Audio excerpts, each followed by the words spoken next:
భక్తులైన వారందరూ కూడా దేవుని మందిరాన్ని ప్రేమిస్తూ ఉండగా, యెరూషలేమా నిన్ను ప్రేమించువారు వర్ధిల్లుదురు అని అంటున్నాడు. ప్రేమించడము అనంటే ఏంటి? ఏదో మనం తీసుకొచ్చి ఇవ్వడమే ప్రేమ కాదు. మనం ఇంటి పట్ల ఆసక్తి ఉంటే మనం ఇంటి పట్టునే ఉంటాం. బజార్ల మీద ఆసక్తి ఉంటే ఇంటి జోలిని పట్టించుకోం, ఇంటిని గురించినటువంటి ఆలోచనే ఉండదు. పొద్దున అనంగా పోయాడు, ఇంతవరకు కుటుంబం ఏమైందో ఇల్లు ఏమైందో కూడా కనీసం పట్టించుకోలేదని చెప్పనని అక్కడ మాత్రం సంతోషంగా గడుపుతూ ఉంటాడు. బయట ఇంటిని గురించినటువంటి ఆలోచన మాత్రం ఉండదు. అంటే మన ఆలోచన, మన యొక్క తలంపు దేవుని మందిరమును గురించినటువంటి తృష్ణ కలిగినదై ఉండాలి. ఆసాఫ్ భక్తుడు అంటాడు, ఏమని మాట్లాడతాడు? 47వ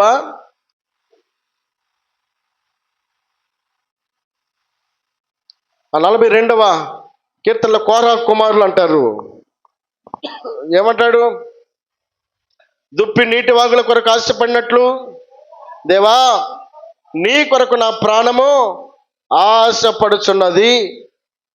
నా ప్రాణము దేవుని కొరకు చాలండి తృష్ణ కొనుచున్నది. దేవుని సన్నిధికి నేను ఎప్పుడు వచ్చేదను, ఆయన సన్నిధిని నేను ఎప్పుడు కనబడేదను అని అంటున్నాడు. ఎంత ఆసక్తి లేకపోతే అన్నమాట అంటున్నాడు. అయ్యో వారం అయింది దేవుని మందిరానికి వెళ్ళి. దేవుని మందిరం ద్వారాలు తెరుస్తారు, దేవుని మందిరంలో నివసించాలి, దేవుని మందిరంలో నివసించడం నాకు ఆశీర్వాదం, నా కుటుంబానికి ఆశీర్వాదము అని గ్రహించినటువంటి కోరా కుమారులు అంటున్నారు. దేవుని మందిరం నివసించాలన్న ఆసక్తి తలంపు కలిగినటువంటి వారు, దేవుని మందిరమును గురించినటువంటి తపన వారి హృదయంలో కనబడతా ఉంది. నేను ఎప్పుడు దేవుని మందిరానికి వెళ్ళేదనా, నేను ఎప్పుడు దేవుని సన్నిధిలో కనబడదనా అన్న ఆసక్తి కనబడతా ఉంది. దేవుని స్తోత్రం చెల్లిద్దాం. హల్లెలూయా. ఇది వాస్తవానికి నా మెసేజ్లో ఉన్నటువంటి మాట కాదు, కానీ ఈ మాటలు కొన్ని మాటలు చెప్పాలని ఆసక్తిని చూపిస్తా ఉన్నా. ఇప్పుడు సబ్జెక్ట్లోకి వెళ్దాం, దేవుని మాటలు గమనిద్దాం. 2వ కొరింథీయులకు రాసినటువంటి పత్రిక 5వ అధ్యాయము 17వ వచనం. 2వ కొరింథీయులకు రాసిన పత్రిక 5వ అధ్యాయము 17వ వచనం. కాగా ఎవడైనను క్రీస్తునందు ఉన్న ఎడల వాడు నూతన సృష్టి, పాతవి గతించెను, ఇవిగో క్రొత్తవాయెను. సమస్తమును దేవుని వలనైనవి. ఆయన మనలను క్రీస్తు ద్వారా తనతో సమాధానం పరుచుకొని ఆ సమాధానపరచు పరిచర్యను మాకు అనుగ్రహించెను. చాలండి. దేవుని వాక్యం సెలవిస్తూ ఉంది, కాగా ఎవడైనను క్రీస్తునందున్న ఎడల వాడు నూతన సృష్టి, పాతవి గతించెను, ఇదిగో క్రొత్తవాయెను అని అంటున్నాడు. క్రీస్తునందున్న ఎడల, ఈ మాట మనం జాగ్రత్తగా గమనించాలి. ఇదిగో సమస్తమును క్రొత్తవాయెను అని అంటున్నాడు, ఇదిగో పాతవి గతించెను అని అంటున్నాడు. వీటన్నిటికీ మూలం ఆయన పలికినటువంటి మాట ఏమిటనంటే, ఇదిగో క్రీస్తునందున్న ఎడల అని అంటున్నాడు. క్రీస్తునందు ఉన్నటువంటి వారి యొక్క జీవితాలు ఎలా కనబడతాయి, క్రీస్తు లేనటువంటి వారి యొక్క జీవితాలు ఎలా కనబడతాయి, క్రీస్తునందున్న వారి యొక్క జీవితాలు ఎలా దేవుని చేత మెప్పు పొందుతాయి, క్రీస్తు నందు లేని వారి యొక్క జీవితాలు ఎలా ఘనహీనంగా మార్చబడతాయి అని మనం ఆలోచన చేస్తే, దేవుని వాక్యము మనకు నేర్పుతున్నటువంటి పాఠమును మనం ఆలోచన చేస్తూ ఉన్నాం. అపోస్తల కార్యాల గ్రంథము 22వ అధ్యాయము 3, 4, 5, 6 వచనాలు. అపోస్తల కార్యాల గ్రంథం 22వ అధ్యాయము 3వ వచనం నుండి 6వ వచనం వరకు. నేను కిలికియాలో తార్సులో పుట్టిన యూదుడను, అయితే ఈ పట్టణములో గమలీయేలు పాదముల యొద్ద పెరిగి మన పితరుల ధర్మశాస్త్ర సంబంధమగు నిష్ఠయందు శిక్షితుడనై మీరందరూ నేడు ఉన్న ప్రకారము దేవుని గూర్చి ఆసక్తి ఉండి ఈ మార్గములనున్న పురుషులను స్త్రీలను బంధించి చెరసాల్లో వేయించుచు మరణము వరకు హింసించితిని. ఇందును గూర్చి ప్రధాన యాజకుడును పెద్దలందరూ నాకు సాక్షులై ఉన్నారు. నేను వారి వలన సహోదరుల యొద్దకు పత్రికలు తీసుకుని దమస్కులోని వారిని కూడా బంధించుటకై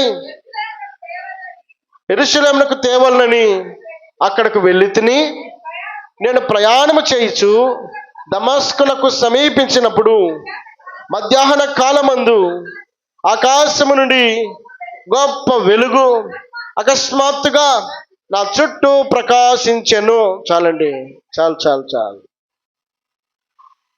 మనందరికీ తెలిసినటువంటి వ్యక్తి అపోస్తలుడైనటువంటి పౌలు అనబడేటువంటి వ్యక్తి సౌలుగా ఉన్న దినాలలో తన యొక్క పాత స్వభావమును గుర్తు చేస్తా ఉన్నాడు. భక్తి లేనివాడు కాదు. సౌలు కూడా భయభక్తులు కలిగినటువంటి వ్యక్తే. మరి ఎందుకు క్రైస్తవులను హింసిస్తున్నాడు అని అంటే, యేసు అనబడేటువంటి వ్యక్తి దేవుడు కాడు అని సౌలు యొక్క మనసులో ఉన్నటువంటి ఒక ఆలోచన. యేసుక్రీస్తు ప్రభుల వారు ఇదిగో తండ్రి యొద్ద నుండి పంపబడిన కుమారుడని సౌలు గమనించినటువంటి దినాలలో సౌలు తనకిష్టమైనట్లుగా ప్రవర్తిస్తున్నటువంటి వ్యక్తిగా కనబడుతున్నాడు. సౌలుకున్నటువంటి గొప్ప గుణగణాలను మనం ఆలోచన చేసినప్పుడు, తనకున్నటువంటి గొప్ప ఆధిక్యతల గురించి మనం ఆలోచన చేస్తా ఉన్నప్పుడు, అతడు కిలికియాలోని తార్సులో పుట్టినటువంటి యూదుడు అని పిలువబడుతున్నాడు. యూదుడు అంటే తనకున్నటువంటి ఒక ఆధిక్యత ఏమిటంటే, యూదా జాతి వారు ఉన్న జాతులందరికంటే కూడా గొప్పవారు, విలువైనటువంటి జాతిలో పుట్టినటువంటి వ్యక్తిగా కనబడుతున్నాడు ఈ సౌలు అనబడేటువంటి వ్యక్తి. రెండవ ఆధిక్యత ఏమిటంటే, ఈ పట్టణంలో గమలీయేలు పాదముల యొద్ద పెరిగి అంటున్నాడు. అంటే ఒక సేవకుని దగ్గర సౌలు అనబడేటువంటి వ్యక్తి దేవుని యొక్క వాక్యమును నేర్చుకున్న వాడై, గమలీయేలు అనబడేటువంటి దైవజనుని దగ్గర ఆయన పాదాల దగ్గర వాక్యాన్ని అభ్యసించినటువంటి వాడుగా కనబడుతున్నాడు. జ్ఞానము కలిగినటువంటి వ్యక్తిగా కనబడుతున్నాడు. ఉన్నత స్థాయిలో ఉన్నత వర్గానికి చెందినటువంటి వాడిగా కనబడుతున్నాడు. రెండవది, గమలీయేలు పాదాల దగ్గర అతడు చక్కటి పాఠాలను నేర్చుకున్న వాడిగా కనబడుతున్నాడు. మూడవది ఏమంటాడు, మన పితరుల ధర్మశాస్త్ర సంబంధమగు నిష్ఠయందు శిక్షితుడనై, నిష్ఠ కలిగినటువంటి భక్తి చేసేవాడు. ఇలాంటి మంచి క్వాలిటీస్ ఉన్నాయి ఈ సౌలు అనబడేటువంటి వ్యక్తికి. ఇదిగో తన జాతిలో అతడు ఉన్నత వర్గానికి చెందినవాడు. అలాగే అతడు జ్ఞానమందు గొప్పవాడిగా కనబడుతున్నాడు. అలాగే గమలీయేలు అనబడే గొప్ప దైవజనుడి దగ్గర పాదాల దగ్గర పాఠాలు నేర్చుకున్న వాడిగా కనబడుతున్నాడు. అంత మాత్రమే కాదు, మంచి భక్తి కలిగినటువంటి వాడే, నిష్ఠ గరిష్టత కలిగినటువంటి భక్తిని కొనసాగిస్తున్నటువంటి వాడుగా సౌలు అనబడేటువంటి వ్యక్తి కనబడుతున్నాడు. కానీ తనలో ఉన్నటువంటి ఒక చెడ్డ లక్షణం ఏంటి అంటే, ఇదిగో దేవుడు అనంటే ఆయన ఆకాశంలో ఉన్నాడు కాబట్టి ఈ భూమి మీద క్రీస్తు అనబడేటువంటి వ్యక్తిని ఒక మనిషిగానే భావించుకొని ఈ పుట్టినటువంటి క్రీస్తు దేవుడు కాడని అనుకున్నాడు. ఇప్పుడు ఏం చేస్తున్నాడు తెలుసా, ఈ క్రీస్తు దేవుడు కాడని ఎంచుకున్నటువంటి ఈ సౌలు క్రీస్తు అనబడేటువంటి వ్యక్తిని గణపరుస్తూ అలాగే ప్రార్థిస్తూ ఆరాధిస్తూ ఉన్నటువంటి ప్రతి చోటనెల్లా కూడా ఈ వ్యక్తి వెళ్ళి వాళ్ళందరినీ కూడా చెల్లా చెదురు చేస్తున్నాడు. అవగాహన లేనటువంటి ఆలోచనతోటి ఇదిగో ఒక పక్క భక్తిపరుడు అని పిలువబడుతూనే భక్తులైనటువంటి వారందరినీ కూడా హింసించడానికి ఇష్టపడిన వాడిగా కనబడుతున్నాడు. క్రీస్తును దేవుడిగా అంగీకరించిన వాడిగా కనబడుతున్నాడు. అతడు తీసుకున్నటువంటి నిర్ణయము ఏమాత్రము కూడా అతడు ఆలోచించకుండా నిర్ణయం తీసుకొని ముందు కొనసాగుతూ ఉన్నాడు. తన యొక్క జీవితంలో అట్టి స్థితిలో ఉండగా ఈ మాటలన్నీ కూడా పరిశుద్ధ గ్రంథంలో రాయించినటువంటి ఈ మాటలు అనేకులకు అక్కడున్నటువంటి సౌలు పౌలుగా మార్చబడిన తర్వాత ఆ ముందున్నటువంటి పూర్వపు స్థితి అంతటిని కూడా వారందరికీ కూడా తెలియపరుస్తున్నాడు. తన యొక్క సాక్ష్యాన్ని గుర్తు చేస్తూ ఉన్నాడు, తన యొక్క మాటలను గుర్తు చేస్తూ ఉన్నాడు, తన యొక్క పూర్వపు స్థితిని జ్ఞాపకం చేస్తూ ఉన్నాడు.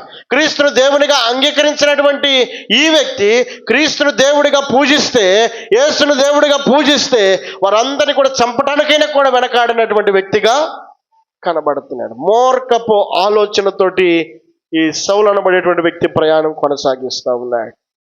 అదే వ్యక్తి అంటున్న మాట ఏమిటంటే, ఈ మార్గంలో ఉన్న పురుషులను స్త్రీలను బంధించి చెరసాల్లో వేయించుచు మరణం వరకు అదండి ఒప్పుకుంటున్నాడు.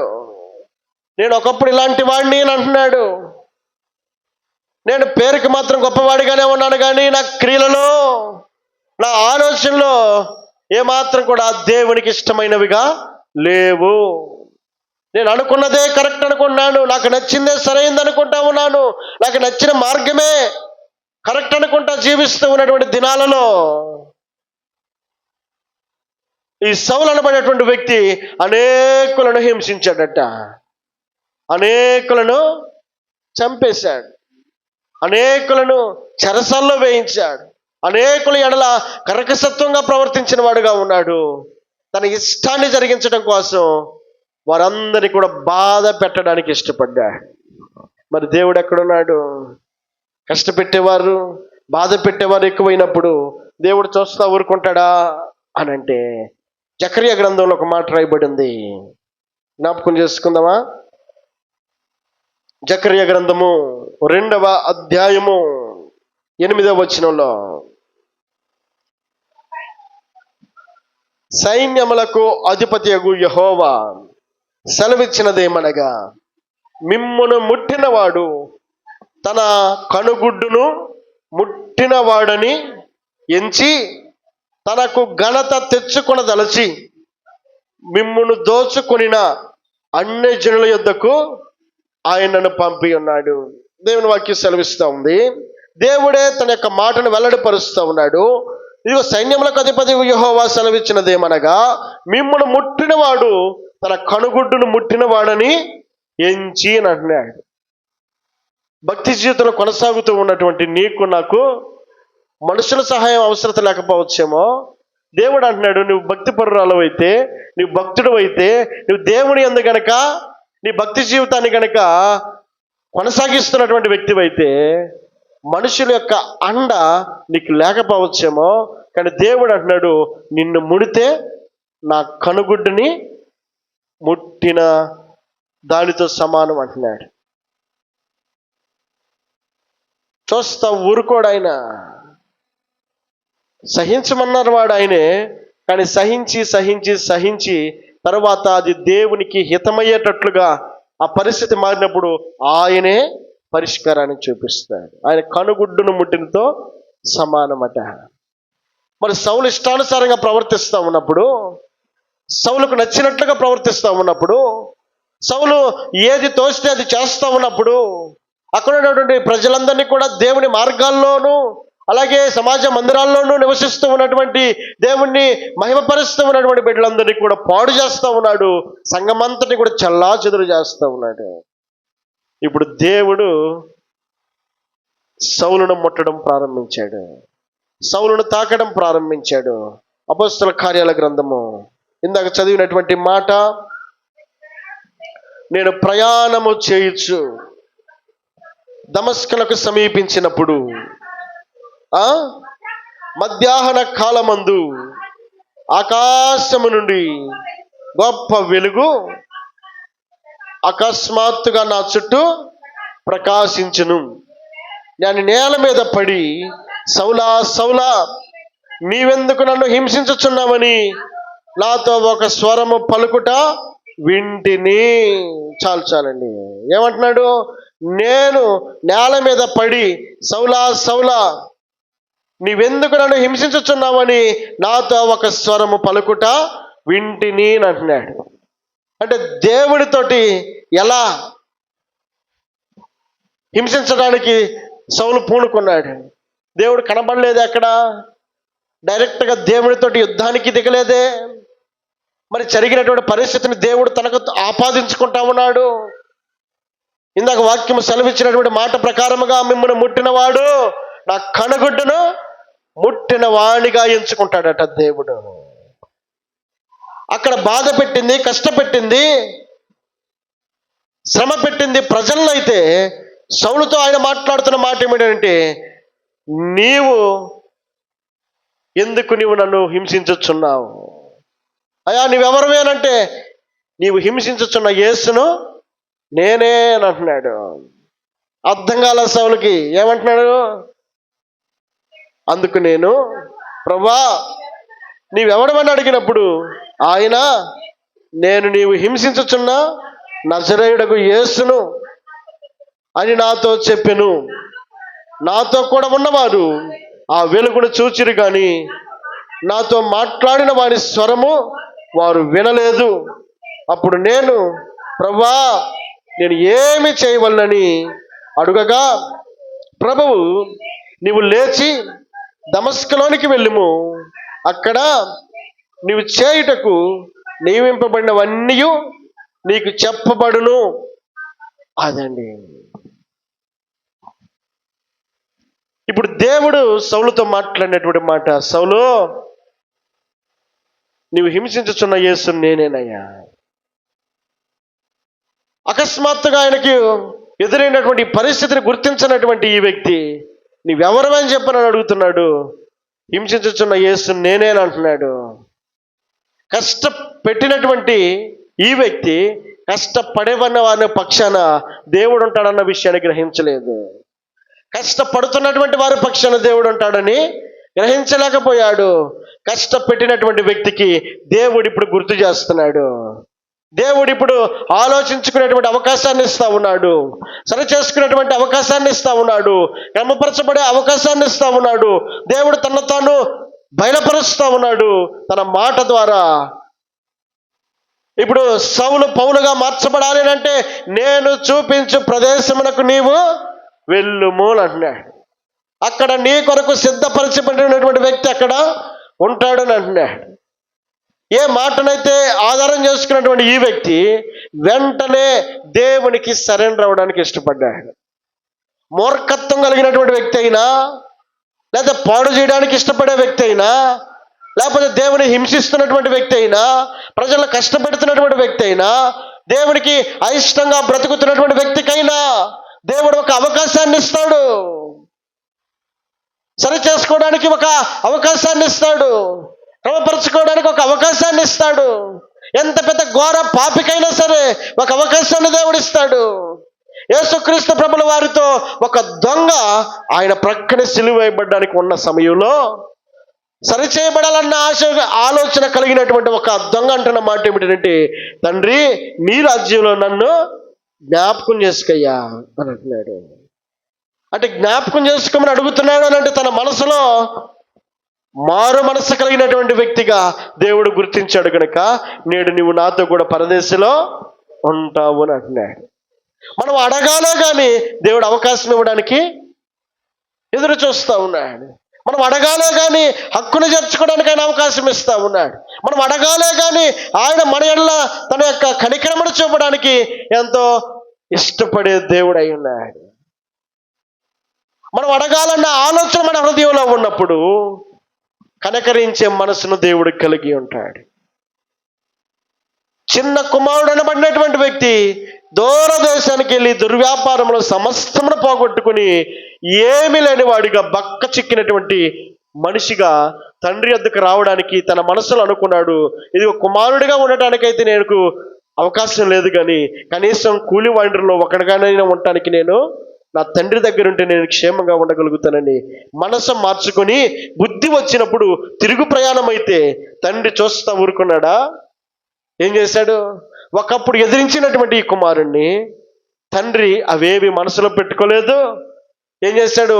అతడు పరిగెత్తుకుంటూ పోయి వాడు ఇంకను దూరముగా ఉండగా తండ్రి వానిని చూచి కనికరపడి పరిగెత్తి వాడి మెడ మీద పడి, అదండి తండ్రి స్వభావం, అది దేవుని యొక్క స్వభావం. హింసిస్తున్నటువంటి వ్యక్తి అయినటువంటి సౌలును కనికరించడానికి గల కారణం ఆయన కనికరము కలిగిన దేవుడు, ఆయన కటాక్షించగలిగినటువంటి దేవుడు, ఆయన హక్కున చేర్చుకునేటువంటి దేవుడై ఉన్నాడు. నా యొద్దకు వచ్చి వారిని నేను ఏమాత్రము త్రోసివేయను అని సెలవిచ్చాడే. కఠినుడైనటువంటి ఈ వ్యక్తి ఆల్రెడీ దేవుడు పలికిన మాట ఏమిటంటే, నీవు హింసించుచున్న యేసుని అని అంటున్నాడు. అంటే ఆల్రెడీ ఇతని ద్వారా దేవుడు కష్టపెట్టబడ్డాడు, దేవుడు బాధపరచబడ్డాడు, దేవుడు హింసింపబడ్డాడు. ఇతని ద్వారా దేవునికి నష్టమే తప్పితే లాభం ఏమాత్రం కూడా లేదు. కానీ దేవుడు ఒక అవకాశం ఇస్తా ఉన్నాడు. ఎంత కఠినుడికైనా, ఎంత దేవునికి అయిష్టంగా ప్రవర్తించినటువంటి వ్యక్తికైనా, దేవునికి దూరముగా జీవించినటువంటి వ్యక్తికైనా దేవుడు ఒక అవకాశాన్ని ఇస్తాడు. అవకాశాన్ని సద్వినియోగం పరుచుకోవలసినటువంటి బాధ్యత మన మీద నిలిచి ఉందన్న విషయాన్ని గ్రహించాలి. ఎవడైనను క్రీస్తునందున్న ఎడల వాడు నూతన సృష్టి అని అంటున్నాడు. నూతన సృష్టి. క్రీస్తుతో లేకపోతే, క్రీస్తును కలిగి లేకపోతే మనము పాత మనుషులముగానే పరిగణించబడతాం. మన ప్రయాణంలో, మన భక్తి జీవితంలో క్రీస్తును కలిగి ప్రయాణిస్తా ఉన్నామా? క్రీస్తు కలిగినటువంటి వ్యక్తులుగా మనము జీవించగలుగుతా ఉన్నామా? క్రీస్తు లేకుండానే జీవిస్తూ ఉన్నామా? క్రీస్తుకు అవకాశం లేకపోతే మనము పాత వ్యక్తులముగానే కనబడతాం. మనకు క్రీస్తుకు అవకాశం ఇచ్చినప్పుడు ఆయన మన పాత వాటిని గతింపజేసి ఇదిగో సమస్తమును నూతనముగా మార్చడానికి ఆయన ఇష్టపడే దేవుడై ఉన్నాడు. కఠినుడు, అలాగే కర్కసత్వం కలిగినటువంటి మనస్సు కలిగినటువంటి సౌలును దేవుడు దర్శించినప్పుడు, ఆయన వెలుగు తాకినప్పుడు ఇప్పుడు అంటున్నాడు, అయ్యా నేనేం చేయాలయ్యా అని అంటున్నాడు. ఇప్పుడు తన మనసును మార్చుకున్న వాడై ఉన్నాడు. ఇప్పుడు దేవుని యొక్క మాట సెలవిస్తా ఉంది, నేను చూపించే ప్రదేశానికి నీవు వెళ్ళు, అక్కడ నీ కొరకు ఒక వ్యక్తి సిద్ధపరచబడి ఉన్నాడు, నువ్వు అక్కడికి వెళ్ళు అన్నాడు. అక్కడికి వెళ్ళిన తరువాత అతడు దేవుని యొక్క మాటలను తెలుసుకుని, దేవుని యొక్క మాటలు యందు అతడు ఆసక్తి కలిగినటువంటి వాడు ఇప్పుడు నూతన స్వభావంతో, నూతన ఆలోచనతోటి, నూతన తలంపుతోటి అతడు తన ప్రయాణమును కొనసాగించడానికి ఇష్టపడతా ఉన్నాడు. దేవునికి మహిమ కలుగును గాక. హల్లెలూయా, హల్లెలూయా. కాబట్టి మొదటి తిమోతేయులకు రాసినటువంటి పత్రిక 1వ అధ్యాయం 12వ వచనం, పూర్వము దూషకుడును హింసకుడును హానికరుడునైన నన్ను తన పరిచయ